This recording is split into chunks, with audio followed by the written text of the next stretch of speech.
ஹே hello guys, welcome back. இன்னைக்கு நம்ம ரீசெண்டாக பார்த்துட்டு இருக்கிற மான்வாவோட எபிசோட் 5 தான் வந்து பார்க்க போகிறோம். இதுக்கப்புறம் தான் இந்த மான்வா கொஞ்சம் கொஞ்சமாக அப்படியே சூடு பிடிக்க ஆரம்பிக்குது. ஸோ யாரும் மிஸ் பண்ணாமல் பாருங்க. ப்ரீவியஸ் எபிசோட்ஸை பார்க்காம இங்கே வந்திருந்தீங்கன்னா கீழே டிஸ்கிரிப்ஷனில் லிங்க் தந்திருக்கேன். ஸோ எல்லாரும் போய் பார்த்துட்டு வந்துருங்க. ஓகே ஃப்ரெண்ட்ஸ், நம்ம ஸ்ட்ரைட்டாக வந்து எபிசோடுக்குள்ளே போயிடலாம். இப்போ நீங்கள் கேட்டுட்டு இருக்கிறது த வாய்ஸ் ஆஃப் ஜெயின்.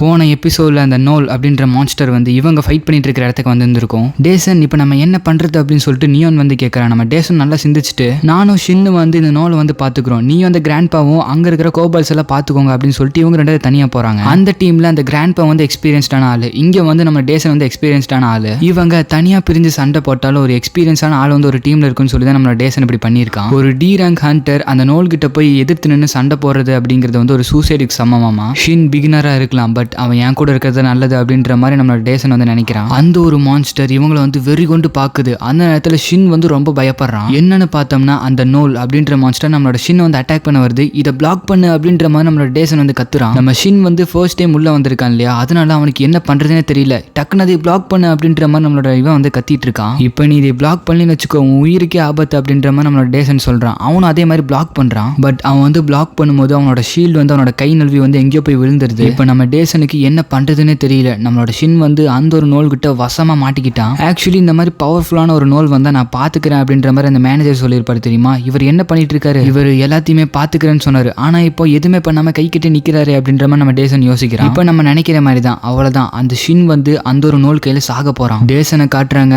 இவனை நான் காப்பாத்தி ஆகணும், இவனை காப்பாத்தி ஆகணும் அப்படின்ற மாதிரி மனசுல நினைச்சிட்டு நம்மளோட ஷின்னை நோக்கி நம்மளோட டேசன் வந்து ஓடுறான். டக்குன்னு ஓடி போய் அந்த ஒரு ஷீல்டு இருக்கும் தெரியுமா, அந்த ஷீல்டை வந்து இவன் எடுத்துக்கிறான். இவன் ஷீல்டை எடுத்த கையோட அந்த ஒரு மான்ஸ்டர் இருக்கு தெரியுமா, அது நம்மளோட ஷின்னை வந்து அட்டாக் பண்ணுது. அவ்வளவுதான், எல்லாம் முடிஞ்சு. நம்ம ஷின் வந்து செத்து போயிட்டான் அப்படின்னு சொல்லிட்டு நம்ம நினைச்சிட்டு இருக்கும் போது அந்த ஷீல்டை வச்சு நம்ம டேசன் வந்து அந்த ஒரு அட்டாக் வந்து தடுத்து இருந்திருப்பான். அவன் என்னதான் அந்த ஒரு அட்டாக்கை தடுத்து இருந்தாலும் பட் அதோட ஃபுல் பவர் அதை யூஸ் பண்ணுது. இவனால அதை வந்து தடுக்கவே முடியல. அப்போ அந்த ஒரு மான்ஸ்டர் மறுபடியும் அதோட ஸ்வாட் எடுத்து இவன் அடிக்க வருது. இந்த தடவை என்னால பிளாக் பண்ண முடியுமா அப்படின்னு சொல்லிட்டு இவனையே டவுட் பண்ணிக்கிறான். நாங்க ரெண்டு பேரும் சேர்ந்து சண்டை போகணும்னு நினைச்சோம், ஆனா இப்படி நடந்துருச்சு. இந்த மாதிரி ஒரு சுச்சுவேஷன்ல நான் கண்டிப்பா சாகதா போறேன் அப்படின்ற மாதிரி இவன் யோசிக்கிறான். அப்ப திடீர்னு நம்மளோட டேசன் ஃபேஸ் சுத்தமா வந்து மாறுது. என்னன்னு சொல்லி பார்த்தோம்னா, யாரோ ஒருத்தர் வந்து அந்த ஒரு மான்ஸ்டரோட அட்டாக்கை அவரோட ஃபிங்கர்ஸ் வச்சு தடுக்கிறாங்க. அது நீங்க நினைக்கிற மாதிரி வேற யாரும் கிடையாது, நம்ம ஹீரோ தான். நம்ம ஹீரோவும் நம்ம டேசன் கிட்ட எந்திரி, திரும்ப சண்டை போடு அப்படின்ற மாதிரி சொல்றான். டேசனும் ஒரு மாதிரி குழம்பி போயிட்டு, இல்ல எனக்கு புரியல, எப்படி நீங்க அது 2 ஃபிங்கர்னால தடுத்தீங்க அப்படின்ற மாதிரி வந்து யோசிக்கிறான். என்ன யோசிச்சுட்டு இருக்க,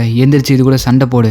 ஆல்ரெடி அதோட அட்டாக்கை நீ ஒரு தடவை தடுத்திருக்க, இன்னொரு தடவையும் தடுக்க முடியாது நீ ஏன் நினைக்கிறேன். என்னோட ஷீல்டு எடுத்துக்கிட்டு திரும்ப சண்டை போடு அப்படின்ற மாதிரி நம்ம ஹீரோ சொல்றான். இவனும் ஒரு மாதிரி குழம்பி போயிட்டு, இல்ல எனக்கு ஒன்றும் புரியல, நாங்க இப்போ என்ன ஒரு சுச்சுவேஷன்ல இருக்குன்னு உனக்கு தெரியுமா, நாங்கெல்லாம் டேஞ்சர்ல இருக்கோம், உன்னோட பவர்ஸை யூஸ் பண்ணி எங்களை காப்பாற்ற வேண்டியதானே அப்படி சொல்லிட்டு அவன் கேட்கறான். அப்புறம் நம்ம ஹீரோவும் கடுப்பாயிட்டு, ஒரு கிங்கை பார்த்து நீ எப்படி பேசுற, உனக்கு நான் கைடன்ஸ் மட்டும் தான் கொடுக்க முடியும், டெம்பிளருக்கு கொடுக்க வேண்டிய கைடன்ஸ் எல்லாம் உனக்கு நான் இப்போ கொடுத்துட்டு இருக்கேன், இதை நினைச்சு நீ பெருமைதான் படணும், சீக்கிரம் எந்திரிச்சு அது கூட சண்டை போடு அப்படின்ற மாதிரி நம்மளோட ஹீரோ சொல்றான். இப்போ நான் என்ன பண்றதோ அப்படின்ற மாதிரி இவன் வந்து யோசிக்கிறான். அப்போ நான் இது கூட நான் சண்டை போட்டே தான் ஆகணும்னு நினைக்கிறேன், நான் சர்வே ஆகணும்னா நான் ஏதோ ஒன்று பண்ணி தான் ஆகணும். அந்த நேரம் பார்த்து அந்த ஒரு நோல் நம்ம ஹீரோ அட்டாக் பண்ற மாதிரி போகுது. அப்போதான் நம்ம ஹீரோ அதை ஒரு மாதிரி முறைச்சு பார்க்கறான். நம்ம ஹீரோவை பார்த்த உடனே அந்த ஒரு நோல் வந்து நம்ம ஹீரோட பவர்ஸை வந்து நல்லா சென்ஸ் பண்ணிடுது. ஸோ அதனால நம்ம ஹீரோ கூட சண்டை போடாம நம்மளோட டேசன் கூட வந்து சண்டை போட போயிடுது. நம்ம டேசன் அது கூட சண்டை போடுறான். அந்த ஷீல்டை வச்சு அவன் எல்லா அட்டாக்கையும் வந்து தடுத்துட்டு இருக்கான். அப்பதான் நம்ம ஹீரோ சொல்ற, ஹே ஃபூல், உன்னுடைய ஸ்ட்ரென்த்தை மட்டுமே நீ யூஸ் பண்ணிட்டு இருக்காத, எத்தனை அட்டாக்கை தான் நீ தடுப்ப, உன்னோட ஆப்பனன்ட் உன்னை விட பவர்ஃபுல்லா இருந்தானா அவனோட அட்டாக்கை நீ வந்து டாச் தான் பண்ணணும், அது கூட ஹெட் டு ஹெட் சண்டை போடாத, உன்னோட மூளை யூஸ் பண்ணி சண்டை போடு அப்படின்றவன் நம்ம ஹீரோ சொல்றான். இப்போ நான் என்ன பண்றது அப்படின்னு சொல்லிட்டு அவன் நம்ம ஹீரோ கிட்ட கேட்கறான். அதை தான் சான்ஸா எடுத்துக்கிட்டு அந்த ஒரு நோல் இவனை அட்டாக் பண்ண வருது. பட் நம்ம ஹீரோ வந்து அவனோட காலில் கிக் பண்றது மூலியமா அந்த அட்டாக்ல இருந்து இவனை காப்பாத்திடுறான். இப்போ நான் காப்பாத்தில நீ செத்துருப்ப, ஃபோக்கஸ் பண்ணு அப்படின்ற மாதிரி நம்ம ஹீரோ சொல்றான். உங்ககிட்ட நல்ல பொட்டன்ஷியல் இருக்கு, அதை நீ யூஸ் பண்ணு அப்படின்ற மாதிரி நம்ம ஹீரோ சொல்றான். உன்னால இது முடியும், நீ நினைக்கிறத விட உன்னால பெட்டரா பெர்ஃபார்ம் பண்ண முடியும் அப்படின்ற மாதிரி நம்ம ஹீரோ சொல்லும்போது, எது எனக்கு பொட்டன்ஷியல் இருக்கா, ஒரு டேலண்ட்லெஸ் ஆன டி ரேங்க் ஹண்டர்னால என்னால இது முடியுமா, இவர் சொன்னனால என்னால அது முடியும்னு சொல்லி இதுக்கு அர்த்தம் இல்ல, இது வந்து இம்பாசிபிள் அப்படின்ற மாதிரி அவன் யோசிக்கிறான். இருந்தாலும் இந்த ஒரு நொடி என்னால இதை பண்ண முடியும்னு எனக்கு தோணுது அப்படின்னு சொல்லிட்டு அவன் சொல்லிட்டு இருக்கும் போது அந்த நோல் வந்து இவன் அட்டாக் பண்ற மாதிரி வருது. இனிமே என்னால முடியும் அப்படின்னு சொல்லிட்டு அந்த நோலோட அட்டாக்கை ஈஸியா வந்து டாச் பண்றான். எப்படியோ இந்த ஒரு அட்டாக்கை அட்டாக்கை நான் பிளாக் பண்ணிட்டேன், என்னால் அது முடியுது அப்படின்னு சொல்லிட்டு இவன் வந்து ரொம்ப சந்தோஷப்பட்டிருக்கிற சமயத்தில் டக்குன்னு யாரோ ஒருத்தர் அவனோட ஃபேஸ் வந்து பஞ்ச் பண்ணுறாங்க. அது வேற யாரும் கிடையாது, அந்த ஒரு மான்ஸ்டர் தான். இவன் வந்து டிஸ்ட்ராக்ட் ஆகிறான் தெரியுமா, அந்த சமயத்தில் பஞ்ச் பண்ணிடுது. ஒரு அட்டாக்கு தடுத்த உடனே ரொம்ப சந்தோஷப்பட்டுட்ட, சுற்றி முற்றி பார்க்க மாட்டியா அப்படின்ற மாதிரி நம்ம ஹீரோ சொல்கிறான். இன்னும் நீ போக வேண்டிய தூரம் ரொம்ப இருக்கு அப்படின்ற மாதிரி நம்ம ஹீரோ சொல்ல, இவன் வந்து இந்த வருஷமும் வந்து அந்த டி ரேங்க்லேயே தான் இருக்கான். இவன் வந்து இன்னும் டி ரேங்க்ல இருக்கிற மாதிரி காட்டி இந்த ஒரு சீனை வந்து கட் பண்ணுறாங்க. நான் தொடக்கத்திலிருந்து பார்த்துட்டு தான் இருக்கேன், உன்ன மாதிரி ஒரு பணவெறி பிடிச்ச வாரியரை நான் இது வரைக்கும் என் வாழ்க்கையில் பார்த்ததே கிடையாது அப்படின்ற மாதிரி நம்ம ஹீரோ சொல்கிறான். நம்ம ஹீரோ இதை எல்லாத்தையும் வந்து ஹண்டர் அசோசியேஷனோட பிரசிடென்ட் கிட்ட வந்து பேசிட்டு இருக்கான். அவரோட பேர் வந்து கான்யூக். நீ அந்த எவல்யூஷன் வந்து பார்ட்டிசிபேட் பண்ணன்னு சொல்லி கேள்விப்பட்டேன், எதுக்காண்டி அங்கே போனேன் அப்படின்ற மாதிரி நம்ம ஹீரோ கிட்ட அவர் கேட்குறாரு. எனக்கு தேவைப்படுற சோல்ஜர்ஸ் கிடைக்கிறாங்கன்னு சொல்லி பார்க்க போனேன், பட் அன்ஃபார்ச்சுனேட்லி எனக்கு யாருமே கிடைக்கல அப்படின்ற மாதிரி நம்ம ஹீரோ வந்து சொல்லிட்டு இருக்கான். கண்டிப்பா இப்போ நான் என்ன நினைப்பேன்னு உனக்கு தெரியும் யுவர் மெஜஸ்டி, உங்களோட பவர் வந்து உண்மையாலுமே அமேசிங்கா இருக்கு. உண்மையை சொல்லணும்னா உங்க பவரை பார்த்து நான் ஆச்சரியப்பட்டேன். அந்த ஒரு டி ரேங்க் கேட்ல இருக்கிற அந்த மான்ஸ்டர் என்னதான் சி ரேங்கா இருந்தாலும் அங்க இருந்த அந்த மான்ஸ்டரை நீங்க பொம்மையை சமாளிக்கிற மாதிரி சமாளிச்சிங்க அப்படின்ற மாதிரி அவர் சொல்றாரு. அதுங்கெல்லாம் ஒரு பொம்மைக்கு கூட ஒர்த் இல்லை அப்படின்ற மாதிரி நம்ம ஹீரோ சொல்றான். சரி, உங்களோட தனி கில்டை வந்து நீங்க பில்ட் பண்ணணும்னு சொல்லிட்டு முடிவு பண்ணிட்டீங்க, அதுக்கு என்னால முடிஞ்ச ஒரு ஹெல்ப் நான் பண்றேன் அப்படின்ற மாதிரி அவர் சொல்றாரு. நீங்க ஃபேம் ஆகணும்னு சொல்லி நினைக்கிறது எனக்கு தெரியுது. இந்த ஒரு உலகத்துல நிறைய விதத்துல வந்து நம்ம ஃபேம் ஆகலாம். எனக்கு தெரிஞ்ச ஒரு கேட் இருக்கு, அந்த கேட்டை நாங்க வந்து ரெட்ல போட்டு வச்சிருக்கோம். இது வரைக்கும் அந்த ஒரு கேட்டை ரைட் பண்ணி யாருமே கிளியர் பண்ணது கிடையாது. ஈவன் அந்த கேட்டை டெஸ்ட்ராய் பண்ணலாம்னு சொல்லி நினைச்சாலும் அதுவும் எங்களால முடிய மாட்டேங்குது. சரி, அங்க இருக்கிற ஜுவல் ஆஃப் விஸ்டம் எடுக்கலாம்னு சொல்லி பார்த்தோம்னா அதுவும் எங்களால சுத்தமா முடியல. இதுக்கு எல்லாத்துக்குமே காரணம் அங்க இருக்கிற ஒரு ஸ்பின்னர் தான் அப்படின்ற மாதிரி இவர் வந்து சொல்றாரு. ஒரு நாள் ஸ்டேடியத்துல வந்து ஒரு கேட் அப்பியர் ஆச்சு. அந்த கேட்டை ரைட் பண்றதுக்கு முன் வந்தவங்க கேபிபி கில் மெம்பர்ஸ். ஆனா அவங்க அந்த கேட்குள்ள போய் பார்த்தது வேற ஒரு விஷயம். ஹியோங், இது என்ன இடம் எனக்கு தெரியுது, இது வந்து ஒரு ஃபியூச்சரிஸ்டிக்கான ஒரு வேர்ல்டு, இது ஏதோ ஒரு மாடர்ன் சிவிலைசேஷன் மாதிரி எனக்கு தோணுது. இது பார்க்கும்போது நம்ம உலகத்தை விட ரொம்ப அட்வான்ஸா இருக்கு அப்படின்ற மாதிரி அவர் சொல்றாரு. அப்படின்னா நம்ம ஃபியூச்சருக்கு வந்திருக்கோமா அப்படின்ற மாதிரி அந்த பொண்ணு கேட்கறா. நிறைய ஃபேண்டசி உலகமெல்லாம் இருக்கும் போது இது என்ன அப்படின்ற மாதிரி அவர் யோசிக்கிறாரு. மாஸ்டர், எனக்கு தெரிஞ்சு இங்க நிறைய சைபர் பங்க் இருக்குன்னு நினைக்கிறேன் அப்படின்ற மாதிரி ஒரு பையன் சொல்றான். இப்போ நம்ம கண்டிப்பா ஒரு டிஸ்கஷன் பண்ணியே ஆகணும். அண்ட் இங்க வர ஸ்ட்ராங்கான மான்ஸ்டர்ஸ் எல்லாம் எப்படி நம்ம அழிக்கிறதுன்னு சொல்லி நல்லா டிஸ்கஸ் பண்ணணும். அதுக்கு ஒரு இடம் வேணும் அப்படி சொல்லி பார்த்துட்டு இருக்கும்போது ஒரு பில்டிங் வந்து பாக்குறாங்க. எனக்கு தெரிஞ்சு இதுதான் சரியான இடம், ஏன்னா இருக்கிறதுல இதுதான் ஹைட்டான பில்டிங், இங்கிருந்து நம்ம எல்லா விஷயத்தையுமே பார்க்கலாம் அப்படி சொல்லி பார்த்துட்டு இருக்கும்போது உள்ள போகும்போது நீ எதோ பாத்தியா அப்படின்ற மாதிரி கில் மாஸ்டர் கேட்கறாரு. அதுக்கு ஹோயோல் அப்படின்றவரோ, இல்ல மாஸ்டர், இங்க நான் எதையும் பார்க்கல, எந்த ஒரு என்பிசியோ எந்த ஒரு மான்ஸ்டரும் இங்க கிடையாது அப்படின்ற மாதிரி சொல்றாரு. அப்படின்னா இங்க அந்த ஸ்னைப்பர் மட்டும் தான் இருப்பான்னு நினைக்கிறேன், அவனை எங்கேயாச்சும் பாத்தியா அப்படின்ற மாதிரி கேட்கும்போது அவனையும் நான் பார்க்கல அப்படின்ற மாதிரி இவன் சொல்றான். அப்பதான் அந்த கில் மாஸ்டர் வந்து யோசிக்கிறாரு, இது ரொம்ப ஸ்ட்ரேஞ்சா இருக்கு, ஒரு பெரிய சிட்டியில எந்த ஒரு மக்களும் கிடையாது அண்ட் எந்த ஒரு மான்ஸ்டரும் இல்லாம இருக்கு, இதுவும் நல்லதுன்னு நினைக்கிறேன், இங்க இருக்கிற ஆர்மி கூட நம்ம சண்டை போடாம போனோமே அப்படின்ற மாதிரி அவர் வந்து யோசிச்சுட்டு இருக்காரு. அட்டென்ஷன் கேபிபி கில் மெம்பர்ஸ், இங்க வந்து யாருமே இல்ல. இந்த கேட்குள்ள நம்ம என்டர் ஆனதுல இருந்து அந்த ஒரு ஸ்னைப்பரை பத்தின ஒரு கம்மியான இன்ஃபர்மேஷன் தான் நம்மளுக்கு கிடைச்சிருக்கு. எல்லாருமே அலர்ட்டா இருங்க, உள்ள இருக்கிற எல்லாருமே என்னென்ன நடக்குதுன்னு உங்களை சுத்தி பார்த்துக்கிட்டே இருங்க அப்படின்னு சொல்லிட்டு இவர் சொல்லிட்டு இருக்கும்போது திடீர்னு ஏதோ ஒரு லேசர் வந்து இவர் அட்டாக் பண்ணுது. அந்த லேசர் அட்டாக்னால அவரோட தலையை வந்து தனியா துண்டாயிருது. அதை பார்த்துட்டு இருந்த ஹோகன் ஒருத்தர் இருப்பான் தெரியுமா, அவன் செமையா ஷாக் ஆயிரான். அப்புறம் கூட வந்து அந்த பொண்ணு எல்லாருமே வந்து ரொம்ப பயத்தோட பாக்குறாங்க. ஏன்னா இப்ப செத்தது சாதாரண ஆள் கிடையாது, இவரோட கில் மாஸ்டரே அவர் தான். நம்மளை யாரோ தாக்குறாங்க அப்படி சொல்லிட்டு இவங்க சொல்லிட்டு இருக்கும்போது ஏதோ ஒரு ட்ரோன் மாதிரி ஒரு விஷயம் வருது. அந்த ஒரு ரோபோட் நிறைய மிசைல்ஸ் அண்ட் புல்லட்ஸை வந்து அவங்க இருக்கிற இடத்த நோக்கி வந்து போட்டுட்டு இருக்கு. உள்ள இருக்கிறவங்க எல்லாருமே அந்த ஒரு மிசைல்ஸ்ல இருந்து தப்பிக்க வந்து ட்ரை பண்றாங்க. பட் அதுல நிறைய பேர் வந்து மாற்றுறது மட்டும் இல்லாம அந்த கேட்டுக்குள்ள என்டர் ஆன எல்லாருமே கொஞ்சம் கொஞ்சமா வந்து செத்துட்டு இருக்காங்க. அங்க இருக்கிறவரும் இது என்ன மான்ஸ்டர்னே தெரியல, எங்களோட கில் மாஸ்டர் வந்து அதை சென்ஸ் பண்ண கூட முடியல, அந்த மான்ஸ்டரோட அட்டாக்க அவர் சென்ஸ் பண்றதுக்குள்ள அவர் இது வந்து கொன்றுச்சு அப்படின்ற மாதிரி இவன் யோசிக்கிறான். இப்படியே போயிட்டு இருந்துச்சுன்னா நம்ம செத்து போயிடுவோம், அதோட லொகேஷன் உனக்கு தெரிஞ்சா அப்படி சொல்லிட்டு ஒரு பொண்ணு கிட்ட அவர் கேட்கறாரு. கரெக்டா 3 o'clock அந்த ஒரு டைரக்ஷன்ல இருக்கு அண்ட் அதோட ஃபேஸ் வந்து எனக்கு தெரியல, அது என்ன மான்ஸ்டர்னு தெரியல அப்படின்ற மாதிரி இந்த பொண்ணு சொல்லிட்டு இருக்கா. எல்லாருமே நல்லா கேட்டுக்கோங்க, நம்மளுக்கு வேற வழியே கிடையாது, இப்போ இந்த இடத்த விட்டு நம்ம தப்பிச்சு போய் ஆகணும் அப்படி சொல்லிட்டு எல்லாருமே வந்து போறாங்க. அது மட்டும் இல்லாம இப்படியே அவங்க இந்த பில்டிங்ல இருந்துட்டு இருந்தாங்கன்னா இந்த பில்டிங் வந்து கொலாப்ஸ் ஆயிரும். அதனால எல்லாருமே வந்து ஓடிட்டு இருக்காங்க. நம்ம மாஸ்டரோட பாடி வந்து இன்னும் எடுக்கவே இல்லை, அதை நம்ம திரும்ப வரும்போது எடுத்துக்கலாம் அப்படின்ற மாதிரி இன்னொருத்தர் சொல்றாரு. சீக்கிரமா போய்